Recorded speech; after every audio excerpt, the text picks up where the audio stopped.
ದಲಿತ ಸಚಿವರು ಶಾಸಕರ ಸಭೆ ಆಯಿತು. ಈಗ ಬೆಳಗಾವಿಯಲ್ಲಿ ದಲಿತ ಉದ್ಯಮಿಗಳ ಸಭೆ ನಡೆದಿದೆ. ಸಚಿವ ಸತೀಶ್ ಜಾರಕಿಹೊಳಿ ನೇತೃತ್ವದಲ್ಲಿ ನಿನ್ನೆ ರಾತ್ರಿ ಖಾಸಗಿ ಹೋಟೆಲ್ನಲ್ಲಿ ಸಭೆ ನಡೆಸಲಾಗಿದೆ.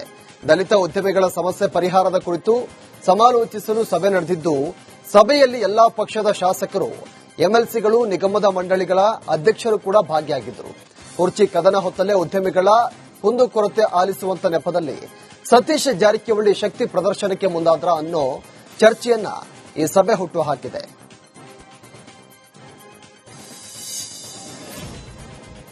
ಬಿಜೆಪಿಯಲ್ಲಿ ರೆಬೆಲ್ಸ್ ಟೀಮ್ ಬಿವೈ ವಿಜೇಂದ್ರರನ್ನ ರಾಜ್ಯಾಧ್ಯಕ್ಷ ಸ್ಥಾನದಿಂದ ಕೆಳಗಿಳಿಸಬೇಕು ಅಂತ ಪ್ರಯತ್ನಿಸುತ್ತಲೇ ಇದೆ.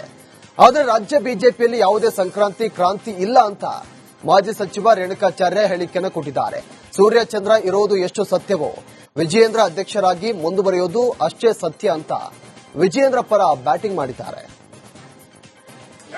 ಬಿಜೆಪಿ ನಾವೆಲ್ಲ ಒಟ್ಟಾಗಿ ವಿಜೇಂದ್ರ ಸಾರಥ್ಯದಲ್ಲಿ ನಾವು ಮುಂಬರುವ ಲೋಕಲ್ ಬಾಡೀಸ್ ವಿಧಾನಸಭೆ ಚುನಾವಣೆ ಎದುರಿಸ್ತೀವಿ. ಸೂರ್ಯಚಂದ್ರ ಸತ್ಯನ ವಿಜೇಂದ್ರ ರಾಜ್ಯದ ಅಧ್ಯಕ್ಷ ಮುಂದುವರಿ ರಾಷ್ಟ್ರೀಯ ಅಧ್ಯಕ್ಷರ ಚುನಾವಣೆ ಪಕ್ಷ ನಿರ್ಣಯ ನಮ್ದಲ್ಲ. ಪಕ್ಷ ನಿರ್ಣಯ ಮಾಡಿದ್ರೆ ಸ್ವಾಗತಿಸ್ತೀವಿ. ಅದೊಂದು ಮಾತಿದ್ರೆ ಭಾರತೀಯ ಜನತಾ ಪಾರ್ಟಿಯಲ್ಲಿ ಕಾರ್ಯಕರ್ತರು, ನಾಯಕರು, ಸಂಘಟನೆ ಚೆನ್ನಾಗಿದೆ ಮತ್ತು ಉಚ್ಚಾಟನೆಯ ಬಗ್ಗೆ ನಾನು ಹೆಚ್ಚು ಮಾತಾಡಲಿಕ್ಕೆ. ಬಿಜೆಪಿ ಉಚ್ಚಾಟಿತ ಶಾಸಕ ಯತ್ನಾಳ್ ಬಗ್ಗೆ ಮಾಜಿ ಸಚಿವ ರೇಣುಕಾಚಾರ್ಯ ಅಚ್ಚರಿ ಹೇಳಿಕೆಯನ್ನು ಕೊಟ್ಟಿದ್ದಾರೆ. ಯತ್ನಾಳ್ ಪಕ್ಷದಲ್ಲಿ ಸರಿಯಾಗಿ ಇದ್ದಿದ್ರೆ ಬಹಳ ಎತ್ತರದ ಸ್ಥಾನಕ್ಕೆ ಹೋಗ್ತಾ ಇದ್ರು ಅಂತ ರೇಣುಕಾಚಾರ್ಯ ಹೇಳಿದ್ದಾರೆ. ಪ್ರಭಾವಿ ನಾಯಕ ದುರಂತ ನಾಯಕನಾಗಿರುವುದು ನನಗೆ ನೋವಾಗಿದೆ. ಸ್ವಯಂ ಘೋಷಿತ ನಾಯಕರಾಗಲು ಹೋಗಿ ದುರಂತ ನಾಯಕರಾಗಿದ್ದಾರೆ ಅಂತ ದಾವಣಗೆರೆಯಲ್ಲಿ ರೇಣುಕಾಚಾರ್ಯ ಹೇಳಿಕೆಯನ್ನು ಕೊಟ್ಟಿದ್ದಾರೆ. ಅವ್ರು ಭಾರತೀಯ ಜನತಾ ಪಾರ್ಟಿಲಿ ಕರೆಕ್ಟಾಗಿ ಇದ್ದಿದ್ರೆ ಬಹಳ ಉನ್ನತ ಸ್ಥಾನಕ್ಕೆ ಹೋಗಿದ್ರು. ನಮಗೆ ನೋವಾಗತ್ತೆ, ನಿಜವಾಗ್ಲೂ ನೋವಾಗತ್ತೆ. ಒಬ್ಬ ಪ್ರಭಾವಿ ನಾಯಕ ಈ ರೀತಿ ಆದ್ರಲ್ಲ, ದುರಂತ ನಾಯಕ ಆದ್ರೆ ನಮಗೆ ನೋವಾಗುತ್ತೆ ಅಷ್ಟೇ. ಅವ್ರ ಬಗ್ಗೆ ಬಹಳ ನಮ್ಮವರ ಆತ್ಮೀಯತೆ ಸಂಬಂಧಗಳು ಬಹಳ ಚೆನ್ನಾಗೇ ಇದ್ರು. ಅಲ್ಲ, ಒಂದು ನಿಮಿಷ, ಅವ್ರ ಬಗ್ಗೆ ನಾನು ಹೇಳಿದ್ದು ದುರಂತ. ಅವರು ಒಳ್ಳೆ ನಾಯಕರಾಗಿ ಬೆಳಿಬೇಕು, ಸ್ವಯಂ ಘೋಷಿತ ನಾಯಕರಾಗ ದುರಂತ ನಾಯಕರಾಗ್ಬಿಟ್ರು ಅಂತ ನಮಗೆ ನೋವಾಗುತ್ತೆ. ನಾನು ಹೇಳೋದು ದೊಡ್ಡ ಅಲ್ಲ, ನಾನು ಹೇಳಿದ್ದು ಅವ್ರು ಉನ್ನತ ಮಟ್ಟಕ್ಕೆ ಬೆಳಿಬಹುದಾಗಿತ್ತು.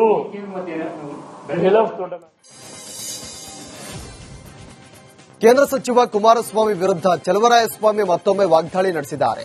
ಮಂಡ್ಯದ ಮಳವಳ್ಳಿಯಲ್ಲಿ ಮಾತನಾಡಿದ ಚಲುವರಾಯಸ್ವಾಮಿ, ಕುಮಾರಸ್ವಾಮಿಯಷ್ಟು ಸುಳ್ಳು ಹೇಳುವವರನ್ನ ನಾನೆಲ್ಲೂ ಕೂಡ ನೋಡೇ ಇಲ್ಲ. ಯಾವಾಗಲೂ ಹಿಟ್ ಅಂಡ್ ರನ್ ಮಾಡುವುದೇ ಅವರ ಕೆಲಸ. ಸುಳ್ಳು ಹೇಳಿಕೊಂಡು ಜನರನ್ನ ದಾರಿ ತಪ್ಪಿಸುವುದೇ ಅವರ ಕಾಯಕವಾಗಿದೆ ಅಂತ ಸಚಿವ ಎನ್ ಚಲುವರಾಯಸ್ವಾಮಿ ಕಿಡಿಕಾರಿದ್ದಾರೆ. ಅವರಿಗೆ ಇದಕ್ಕಿಂತ ವೇದಿಕೆ ಮತ್ತೊಂದು ಇರ್ತಿರ್ಲಿಲ್ಲ.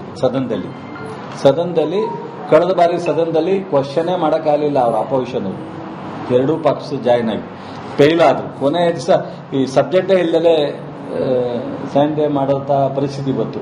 ಈಗ ಬೆಳಗಾವಿನಲ್ಲಿ ನಡೀತಾ ಇದೆ. ಯಾರು ಬೇಡ ಅಂತಾರೆ? ಯಾವುದನ್ನು ಬೇಕಾದ್ರೆ ಕೇಳಕ್ಕೆ ಅವ್ರ ರೈಟ್ಸ್ ಇದೆ. ನಾವು ಉತ್ತರ ಕೊಡಲೇಬೇಕು. ಮುಖ್ಯಮಂತ್ರಿಯವರಿದ್ದಾರೆ, ನಮ್ಮೆಲ್ಲ ಮಂತ್ರಿಗಳಿರ್ತೀವಿ, ಉತ್ತರ ನಾವು ಕೊಡ್ಲಿಕ್ಕೋಸ್ಕರನೇ ತಯಾರಿರ್ತೀವಿ ಅವ್ರನ್ನ ಕೇಳೋದಕ್ಕೆ. ಆತ್ಮಹತ್ಯೆ ಪ್ರಕರಣ ಇರ್ಬೋದು, ಇನ್ನೊಂದಿರ್ಬೋದು. ಆತ್ಮಹತ್ಯೆ ಪ್ರಕರಣ ಕಳೆದ ಎಲ್ಲ ಬಾರಿಗಿಂತ ಕ್ರಮೇಣ ಕಡಿಮೆ ಆಗಿದೆ. ಬಹುಶಃ ಕುಮಾರಸ್ವಾಮಿಯವರು ಮಂಡ್ಯ ಜಿಲ್ಲೆನಲ್ಲಿ MP ಆಗಿ ಕೇಂದ್ರದ ಸಚಿವರಾಗಿ ರಾಜ್ಯಕ್ಕೆ ಅವ್ರದ್ದೇನು ಕೊಡುಗೆ ಅಂತ ಏನೋ ಒಂದು ಹಿಟ್ ಅಂಡ್ ರನ್ ಕೇಸ್ ಇದೊಂದು ಹೇಳ್ತಾರೆ, ಅದೊಂದು ಹೇಳ್ತಾರೆ, ಅಲ್ಲೊಂದು ಹೇಳ್ತಾರೆ, ಹೋಯ್ತಾರೆ. ಅವ್ರು ಹೋಗ್ಕೊಂಡು ಹೋಗಿ ಅದಕ್ಕೇನು ನಮ್ದೇನು ಅಭ್ಯಂತರ ಇಲ್ಲ. ಅವ್ರನ್ನೇನು ಹಿಂಗೆ ಮಾಡಬೇಕು ಅಂತ ನಮ್ದೇನು ಕಂಡೀಷನ್ ಇಲ್ಲ. ಬಟ್ ಆದರೆ ಇವ್ರನ್ನ ದೂರ. ರಾಜ್ಯದಲ್ಲಿ ಫೆಬ್ರವರಿ ಹಾಗೂ ಮಾರ್ಚ್ ತಿಂಗಳ ಗೃಹಲಕ್ಷ್ಮಿ ಯೋಜನೆಯ ಹಣ ಮಹಿಳೆಯರ ಬ್ಯಾಂಕ್ ಖಾತೆಗೆ ಬಂದಿಲ್ಲ ಅನ್ನೋ ವಿಚಾರ ಈಗ ದೊಡ್ಡ ಮಟ್ಟದಲ್ಲಿ ಚರ್ಚೆಗೆ ಕಾರಣವಾಗಿದೆ.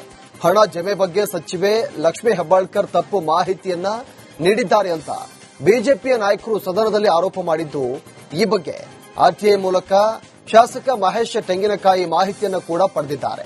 ಗದಗ, ಧಾರವಾಡ, ಹಾವೇರಿ, ದಾವಣಗೆರೆ, ಚಿತ್ರದುರ್ಗ, ವಿಜಯನಗರ, ಬಳ್ಳಾರಿ, ಕೊಪ್ಪಳ ಜಿಲ್ಲೆಯಲ್ಲಿ ಫೆಬ್ರವರಿ ಮಾರ್ಚ್ ತಿಂಗಳ ಹಣ ನೀಡಿಲ್ಲ ಎಂಬ ದಾಖಲೆಯನ್ನ ಪಡೆದಿದ್ದಾರೆ.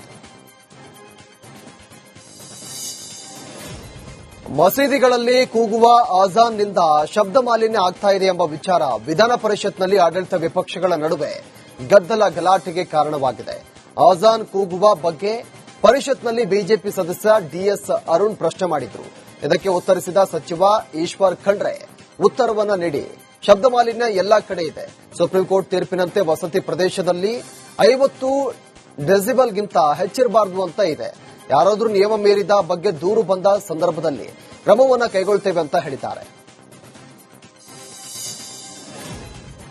ರೇಣುಕಾಸ್ವಾಮಿ ಕೊಲೆ ಕೇಸ್ನಲ್ಲಿ ಜೈಲು ಪಾಲಾಗಿರುವಂತಹ ನಟ ದರ್ಶನ್, ಪವಿತ್ರಗೌಡ ಸೇರಿದಂತೆ 17 ಆರೋಪಿಗಳ ಅಸಲಿ ಭವಿಷ್ಯ ಇಂದಿನಿಂದ ಗೊತ್ತಾಗಲಿದೆ.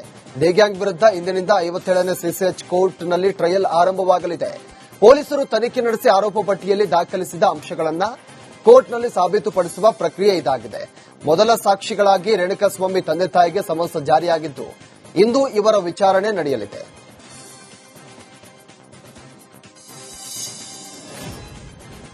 ನೆಲಮಂಗಲದಲ್ಲಿ ದೊಡ್ಡ ಯೂರಿಯಾ ಕಳ್ಳ ಮಾರಾಟ ಜಾಲವನ್ನ ಡಿಆರ್ಐ ಅಧಿಕಾರಿಗಳು ಪತ್ತೆ ಮಾಡಿದ್ದಾರೆ.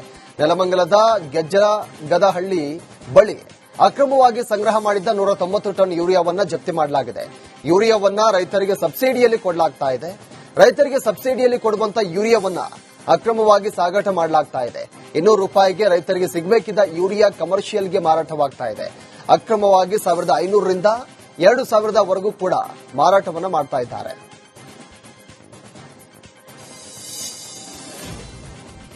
ಸಿಎಂ ಸಿದ್ದರಾಮಯ್ಯ ಅವರು ರಾಜೀನಾಮೆ ಕೊಡುವಂತೆ ಮಾಡಲು ವ್ಯವಸ್ಥೆ ನಿರ್ಮಾಣ ಆಗಿದೆ ಅಂತ ಮಾಜಿ ಸಚಿವ ರೇಣುಕಾಚಾರ್ಯ ಸ್ಫೋಟಕ ಹೇಳಿಕೆಯನ್ನ ಕೊಟ್ಟಿದ್ದಾರೆ. ಸಿದ್ದರಾಮಯ್ಯ ಕಡೆಯಿಂದ ರಾಜೀನಾಮೆ ಕೊಡಿಸಿ ಡಿಕೆಶಿಯನ್ನ ಸಿಎಂ ಮಾಡ್ತಾರೆ ಅಂತ ದಾವಣಗೆರೆಯಲ್ಲಿ ಮಾಜಿ ಸಚಿವ ಎಂಪಿ ರೇಣುಕಾಚಾರ್ಯ ಭವಿಷ್ಯವನ್ನ ನುಡಿದಿದ್ದಾರೆ. 100% ಕಾಂಗ್ರೆಸ್ಸಿನ ರಾಷ್ಟ್ರೀಯ ನಾಯಕರು ಅದಕ್ಕೋಸ್ಕರ ಡಿಕೆ ಶಿವಕುಮಾರ್ ಅವರಿಗೆ ಸಿಎಂ ಮನೆಗೆ ಹೋಗಬೇಕು. ನೀವು ಬ್ರೇಕ್ಫಾಸ್ಟ್ ಸಂಬಂಧಗಳು ಅಳಿಸೋಗಿತ್ತು, ಬ್ರೇಕ್ ಆಗಿರೋದನ್ನ ಮತ್ತೆ ತ್ಯಾಪೆ ಹಚ್ಚಕ್ಕೆ ಹೋದ್ರು. ಇಲ್ಲಿ ಬ್ರೇಕ್ಫಾಸ್ಟ್ ತಟ್ಟೆ ಇಡ್ಲಿ ಅದೇನು ನೋಡ್ತಿಲ್ಲ, ಆ ಕಡೆ ಚಿಕನ್. ಇದನ್ನ ಹೆಂಗಪ್ಪ ಅಂದ್ರೆ ತೇಪೆ ಹಚ್ಚ ಕೆಲಸ. ಮುಖ್ಯಮಂತ್ರಿಗಳನ್ನ ಆ ಜೋಶ್ ಇತ್ತಲ್ಲ, ನಾನ್ ನೋಡಿ ಸಿದ್ದರಾಮಯ್ಯ ಇವತ್ತಿಲ್ಲ, ನಿಜವಲ್ಲ ಹೇಳ್ತಾರೆ. 5 ವರ್ಷ ನಾನೇ ಮುಖ್ಯಮಂತ್ರಿ ಅಂತ ಟೇಬಲ್ ಕೂರ್ತಿದ್ದರು.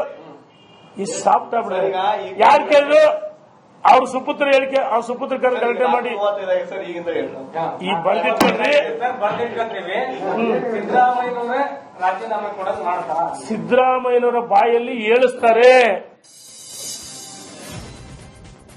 ರಾಜ್ಯದ ವಿವಿಧೆಡೆ ಲೋಕಾಯುಕ್ತ ಅಧಿಕಾರಿಗಳು ಭೇಟಿಯಾಡಿದ್ದಾರೆ. ಸರ್ಕಾರಿ ಆಫೀಸರ್ಸ್ಗೆ ಶಾಕ್ ಕೊಟ್ಟಿದ್ದಾರೆ. ವಿಜಯನಗರದಲ್ಲೂ ಕೂಡ ಡಿಎಚ್ಒ ಎಲ್ಆರ್ ಶಂಕರ್ಗೆ ಲೋಕಾಯುಕ್ತ ಶಾಕ್ ಕೊಟ್ಟಿದೆ.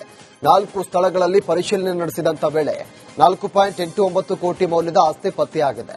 11 ಸೈಟ್, 5 ವಾಸದ ಮನೆ, 11.56 ಲಕ್ಷ ನಗದು, 16.75 ಲಕ್ಷ ಚಿನ್ನ, 9.60 ಲಕ್ಷ ಮೌಲ್ಯದ ವಾಹನಗಳು ಪತ್ತೆಯಾಗಿದೆ. ಈ ವೇಳೆ ಡಿಎಚ್ಒ ಪತ್ನಿಗೆ ಸೇರಿದ ಸಮರ್ಥ ಆಸ್ಪತ್ರೆ ಮೇಲೆ ಲೋಕ ತಂಡ ಆಗಮಿಸಿ ಪರಿಶೀಲನೆ ಕೂಡ ನಡೆಸಿದ್ದಾರೆ. ಆಸ್ಪತ್ರೆ ಹಿಂಭಾಗದಲ್ಲಿರುವಂತಹ ಆಸ್ಪತ್ರೆಯ ಮೆಡಿಸಿನ್ ಪರಿಶೀಲನೆ ಕೂಡ ಮಾಡಿದ್ದಾರೆ.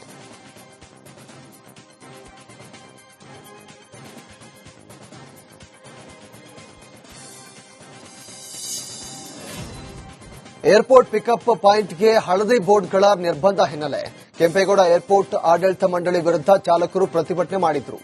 ಸಾವಿರಾರು ಜನ ಚಾಲಕರಿಂದ ಸಾದಹಳ್ಳಿ ಟೋಲ್ ಪ್ಲಾಜ್ ಬಳಿ ಜಮಾಯಿಸಿ ಆಕ್ರೋಶವನ್ನು ಹೊರಹಾಕಿದ್ದಾರೆ. ಆದರೆ ಕ್ಯಾಬ್ ಚಾಲಕರ ಪ್ರತಿಭಟನೆಗೂ ಕೂಡ ಜಗ್ಗದ Bengaluru inter national airport limited ಮಾಧ್ಯಮ ಪ್ರಕಟಣೆ ಹೊರಡಿಸಿದೆ. ದೇಶದ ಇತರೆ ವಿಮಾನ ನಿಲ್ದಾಣದಲ್ಲಿರುವಂತಹ ಶುಲ್ಕ ಪದ್ಧತಿಯನ್ನೇ ಜಾರಿ ಮಾಡಿದ್ದೇವೆ. 95% ಪ್ರಯಾಣಿಕರಿಗೆ ಈ ನಿಯಮ ಅನುಕೂಲವಾಗಲಿದೆ. ಆದರೂ ನೂತನ ನಿಯಮಗಳನ್ನು ಕೂಲಂಕುಷವಾಗಿ ಪರಿಶೀಲನೆ ಮಾಡುತ್ತಿದ್ದೇವೆ. 30 ದಿನಗಳವರೆಗೆ ಪ್ರಾಯೋಗಿಕವಾಗಿ ಜಾರಿ ಮಾಡಿ ಸಮಸ್ಯೆಗಳನ್ನು ಕಂಡುಕೊಳ್ತೇವೆ ಅಂತ ಹೇಳಿದ್ದಾರೆ.